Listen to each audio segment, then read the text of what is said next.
साथियों, आज 25 दिसंबर, जी हाँ साथियों, आज 25 दिसंबर सन 1927 को बाबा साहब अम्बेडकर जी ने मनुस्मृति को जलाई थी।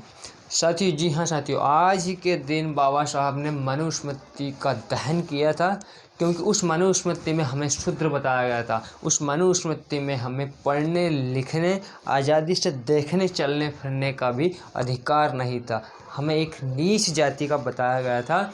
उस मनुस्मृति को आज बाबा साहब ने अग्नि में फेंका था और उस मनुस्मृति में हमें एक गुलाम बनाकर रखा था। उस मनुस्मृति में हमें एक नीच जाति का दर्शाया था।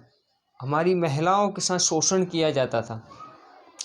साथियों, आज बाबा साहब ने मनुस्मृति को जलाया था और मैं आप सभी से निवेदन करना चाहता हूँ कि आज इस बात की गांठ बांध लो, इस बात की कसम खा लो कि हमें अपने घर में संविधान को लाना है और उस संविधान का रोज़ अध्ययन करना है, क्योंकि उस संविधान में आपका हक अधिकार दिया है। उस संविधान में आपको पढ़ने लिखने, आज़ादी से घूमने, वो सब अधिकार मिले हैं और आप उस संविधान को नहीं पढ़े हो, आप उस संविधान को नहीं जानते। साथियों, आज के दिन आप लोग कसम खा लो कि आपको संविधान खरीदना और संविधान को पढ़ना है, क्योंकि उस संविधान में आपका हित छुपा हुआ है।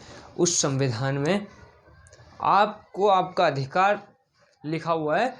आप अपना अधिकार पढ़ने के लिए उस संविधान को खरीदें, क्योंकि अगर आप संविधान को नहीं पढ़ सकते तो अपना अधिकार नहीं छीन सकते। अपने जो आपको जो हक दिया है, बाबा साहब की बदौलत आपको हक मिला है। आज जो लोग ऐशो आराम कर रहे हैं वो सिर्फ और सिर्फ बाबा साहब के कर्मों की वजह से, बाबा साहब की मेहनत, बाबा साहब का जो जीवन था वो संपूर्ण जीवन हमारे लिए गुजारा है। बाबा साहब ने वो संपूर्ण तपस्या हमारे लिए की है। बाबा साहब को भूलो मत। साथियों, मैं आप सभी को इस वीडियो के माध्यम से बताना चाहता हूँ कि आज 27 दिसंबर 1927 को बाबा साहब ने मनुस्मृति का दहन किया था और आप सभी को मनुस्मृति दहन दिवस की बहुत बहुत हार्दिक शुभकामनाएं। मैं चाहता हूँ कि आप बाबा साहब के लिखे हुए संविधान को पढ़े समझे जाने, क्योंकि उस संविधान में आपको वो सब अधिकार मिले हैं जो आपको मिलना चाहिए था।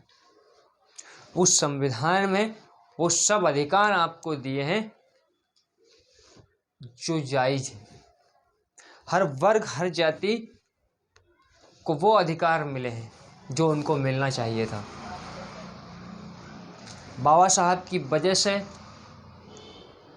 हम लोग पढ़ पाते हैं, लिख पाते हैं। अगर आज संविधान नहीं होता तो हमारी माताएं, हमारी बहनें सुरक्षित नहीं होती। हमें नहीं था आज़ादी से घूमने फिरने का अधिकार, हमें गुलाम बना दिया था। हम गुलाम थे एक समय वो था, हम गुलाम थे। हमारे गले के सामने हांडी और पिछवाड़े के पीछे एक झाड़ू बांध दी जाती थी, क्योंकि हम आज़ाद नहीं थे। लेकिन बाबा साहब के संविधान की वजह से हम आज़ाद हुए हैं। मैं आप सभी से निवेदन कर रहा हूँ, बार बार आग्रह कर रहा हूँ कि हमें संविधान को पढ़ना है, समझना है, उसको जानना है, क्योंकि उस संविधान में कहीं ना कहीं आपका विकास छुपा हुआ है। अगर आप संविधान को पढ़ोगे तो आप स्वयं का, समाज का, अपने परिवार का, अपना इस गांव के, अपने ज़िले का और अपने देश का विकास कर सकते हो। और अगर आप संविधान को नहीं जानोगे तो वास्तव में आपका शोषण होता रहेगा और आपको पता ही नहीं चलेगा। क्यों? क्योंकि आपको आपका अधिकार नहीं पता, आपके साथ क्या हो रहा है, आपका क्या अधिकार है वो आप नहीं जान पा रहे हो। आप सभी से निवेदन कर रहा हूँ, पुनः निवेदन कर रहा हूँ साथियों, आज से आपको संविधान को समझना है, पढ़ना है और जानना है कि आखिर संविधान में आपके क्या अधिकार दिए हैं। आपको वो सब अधिकार मिले हैं जो अधिकार आप उस अधिकार के हकदार हो। और बाबा साहब को बार बार धन्यवाद देना चाहता हूँ कि आपकी वजह से हम आज स्वतंत्र हैं। आपकी वजह से आज हम शिक्षा ग्रहण कर पा रहे हैं। आपकी वजह से हम एक अच्छी ज़िंदगी जी रहे हैं। बाबा साहब की वजह से हम बड़ी बड़ी नौकरी कर रहे हैं, बाबा साहब की वजह से हम बड़ी बड़ी होटलों में जाते हैं, बड़े बड़े बंगले बना लेते हैं, बड़ी बड़ी गाड़ियाँ लेते हैं, बाबा साहब की वजह से। और मैं उन समाज के तमाम लोगों को इस बात की सूचना देना चाहता हूँ, निवेदन करना चाहता हूँ कि आप बाबा साहब की बदौलत हो, नहीं तो आपकी औकात नहीं थी। और उस बाबा साहब को आप भूलो मत, क्योंकि बाबा साहब के बलिदान से ही आप अपने समाज का विकास कर पा रहे हो, अन्यथा आपकी औकात नहीं थी। बाबा साहब ने अपना संपूर्ण जीवन आपके लिए जिया है।